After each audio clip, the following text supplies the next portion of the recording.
네, 지금부터 더불어민주당 김민석 국회 보건복지위원회 위원장님을 참석해 주셨습니다.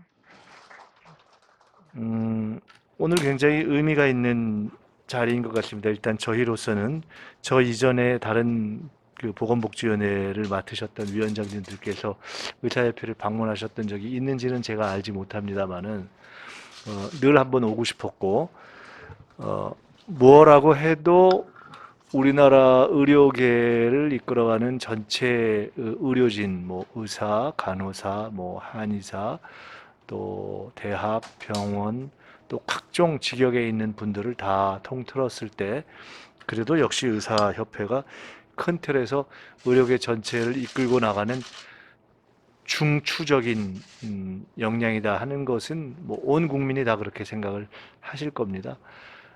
그러한 점에서도 그렇고 일반적으로 우리 사회의 어떤 지성이라는 측면에서도 그러하고 뭐 아이들을 키우는 입장에서 본다면은 여전히 우리 사회에 가장 그 역량 있는 그런 청년들의 상당수가 이 의대를 지향해서 의사로서의 길을 가려고 하고 있는 것이 사실 아니겠습니까? 그리고 더구나 코로나19라는 이런 미중유의 재난을 저희들이 해결해 가는 데 있어서도 우리가 새로운 사회를 지향해 가는 데 있어서 함께 힘과 지혜를 모아야 될 제일 중요한 역량이 의사분들, 의료진이다 하는 것에 대해서는 또 더 말할 나위가 없을 것 같습니다.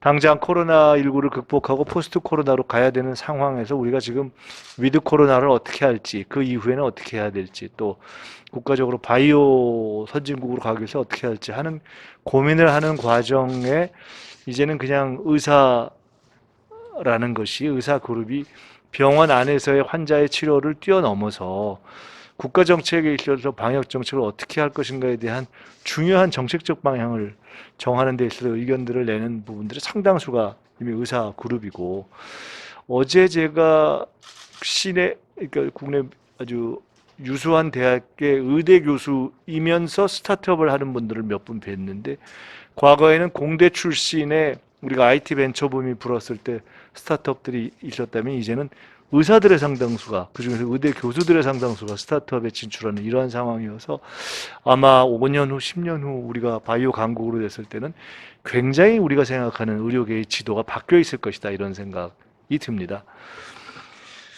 그래서 결론부터 말씀드리면은 저는 지금 저희가 코로나를 오늘도 이제 대통령님과 함께 저희들이 논의한 주제가 어떻게 코로나를 극복할 것인가, 코로나를 극복하고 그 뒤에 바이오 강국으로 가는 길을 어떻게 갈 것인가 하는 주제를 저희가 또 논의도 한 의제 중에 하나였습니다만은 그 과정에서 우리 사회와 국가 공동체의 문제를 풀어가는 데 있어서 가장 큰 지혜와 역량을 모아내야 하는 집단의 대표적인 집단이 의사 그룹이라고 봅니다. 그러니까 그런 점에서 보면 정부나 저희 같은 국회 입장에서는 아주 중요한 파트너인 것이죠. 그러한 중요한 파트너로서 앞으로 국가의 정책에 관한 문제들을 많이 상의하고 해야 되겠다는 생각을 원래 하고 있고 또 어제 보건의료 노조 파업이 이렇게 타결이 됐습니다마는 굉장히 의미 깊은 타결이었다고 저는 봅니다. 어제 그 보건의료 노조 쪽에 노조 지도부와 저희가 잠깐 끝난 다음에도 만났지만은 한편으로는 정당하다는 뜻은 우리가 손실보상법도 하고 재난지원금도 하는 상황에서 의료계가 여러 가지로 헌신을 하고 있는 부분에 대해서 의료계가 부담하는 여러 가지 문제들에 대해서는 뭐 의사 간호사를 넘어서 사실은 국민의 입장에서 국가의 입장에서 상당히 이렇게 정당하게 그에 맞는 이 인정을 해야 되는 것이 아니냐 하는 차원에서 저는 정당한 합의라고 보고 두 번째로는 새로운 출발을 위한 합의였다 이렇게 제가 말씀을 드렸는데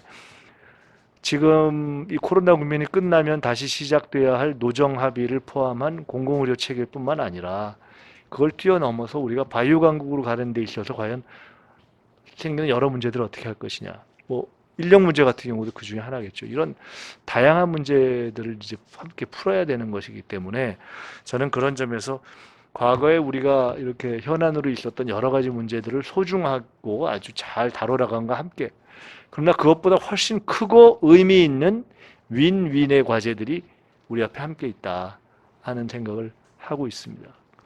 어찌 보면 정치권과 의사협회의 관계가 사실은 당연히 되어졌고 도달해졌을 수준보다도 조금 못 도달한 측면이 있지 않는가 저는 생각을 합니다.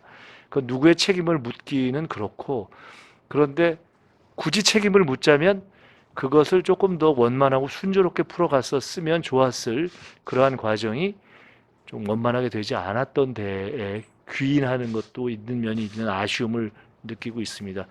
우리 이필수 회장님께서 당선되시고 취임하신 이후에 제가 그 취임식에도 갔었는데 우리 여야 의원들이 다 공히 이야기했지만 정말 많은 의원들이 참여를 했고, 또 그 이후로도 지금 어려운 현안들이 있는데 우리 이필수 회장님께서 아주 진정성 있게 성의 있게 이렇게 국회와도 대화하시고 또 정부와도 대화를 하셔서 여러 가지 문제들이 당장 뭐 이것이 100점을 맞았다 이런 것은 아니라 하더라도 뭔가 이렇게 진전되는 방향으로 풀려가고 있는 선순환의 실마리를 잡은 것은 저는 분명하다 이렇게 생각을 하고 있습니다. 그런데 다시 한번 우리 이필수 회장님께 감사를 드리고, 이필수 회장님을 포함한 의사협회의 모든 분들께 앞으로 여러 가지 현안들을 함께 같이 의논해서 풀어가겠다는 말씀 드리고, 좀 말씀이 길어졌습니다만 두 가지만 더 말씀드리면, 첫째는 지금부터 제가 보건복지위원장 임기를 맡는 것이 내년 6월까지인데 어찌 보면 지금부터 내년 6월 내지는 내년 상반기 때에 향후 한국 의료계 또는 한국의 바이오와 관련된 많은 일들은 그 시기에 거의 결정될 가능성이 있다. 한편으로는 정부가 이제 이행하고 새로운 정부가 만들어지는 시기이고, 또 한편으로는 코로나를 극복하고 그 뒤에 우리가 새로운 의료 체계라든가 바이오 관련한 체계의 기본 틀을 잡는 그러한 시기와 맞닥뜨려져 있기 때문에 굉장히 중요한 판단과 결정들을 함께 해나가야 되는 때에 우리가 함께 파트너로 있기 때문에 저도 최선을 다해서 함께 의논하겠다는 말씀을 드리고요. 두 번째는 오늘 제가 사실은 우리 이필수 회장님이 꼭 저한테 한번 오라고 권하셔서가 아니라 제가 먼저 오겠다고 했습니다. 근데 오겠다고 하면서 저도 처음 들었는데 그 연구소가 있다는 말씀을 제가 처음 들어서 사실 잘 몰랐습니다. 그래서 이게 이제 우리 국민들이 그때그때 관심을 갖고 뉴스에 나오는 그러한 당면의 현안도 있지만 좀 더 크고 멀리 보면서 국민적 입장에서 의미 있을 수 있는 그러한 연구와 과제와 현안들을 함께 논의하고 이렇게 설정해가는 것도 굉장히 의미가 있을 수 있겠다는 생각이 들어서요. 그런 점에서도 관심을 갖고 왔고 앞으로 많은 협력이 있었으면 좋겠다는 그러한 말씀을 드립니다. 다시 한번 감사드립니다. 네, 반갑습니다. 대한의사협회 회장 이필수입니다. 먼저 바쁘신 일정 속에서 그리고 또 정말 활발한 의정 활동을 하고 계시면서도 이렇게 대한의사협회와의 정책 간담회에 참석해 주신 우리 존경하는 더불어민주당 보건복지위원장이신 김민석 위원장님의 의협 방문을 진심으로 환영합니다. 작년 2월 말부터 코로나19가 시작한 지 벌써 1년 반이 지나고 있고 이제 4차 팬데믹의 시점에 있습니다. 그동안 대한의사협회는 국민의 건강과 생명을 지키기 위해서 최선을 다해왔습니다. 코로나19와 사투에서 많은 의료인들께서 열정과 헌신 그리고 희생을 그리고 국민분들의 철저한 그 방역의 적극적인 협조 덕분에 지금 코로나 위기는 비교적 잘 극복돼 가고 있는 과정이라고 생각하고 있습니다. 앞으로 정부와 우리 의료계와 힘을 합쳐서 코로나19 극복에 반드시 함께 나갈 것을 약속드립니다. 또한 정치권에서도 여기에 많은 도움을 부탁드리겠습니다. 현재 많은 보건의료 현안들이 있습니다. 의료 전달 체계 문제, 저출산 문제, 또한 고령화 문제, 그 다음에 필수 의료 살리기, 감염병 문제 등 정말 여러 가지 현안들이 있습니다. 저는 보건의료 전문가 단체인 대한의사협회와 또한 정부 여당이신 더불어민주당 간의 정책의 협조, 소통 그리고 공조를 통해서 대한민국 보건의료가 한 발짝 더 앞서 나가기를 기대합니다. 바쁘신 일정에도 다시 한번 대한의사협회를 방문해 주신 우리 더불어민주당 보건복지위원장이신 김민석 위원장님께 감사드립니다. 현재 13만 의사들과 계속해서 우리 국민의 건강과 생명을 지키기 위해서 지금 이 순간에도 최선을 다하고 있습니다. 우리 의료인들에 대해서 조금 더 따뜻한 시선 그리고 배려를 우리 더불어민주당 보건복지위원장이신 김민석 위원장님께 부탁드리겠습니다. 감사합니다.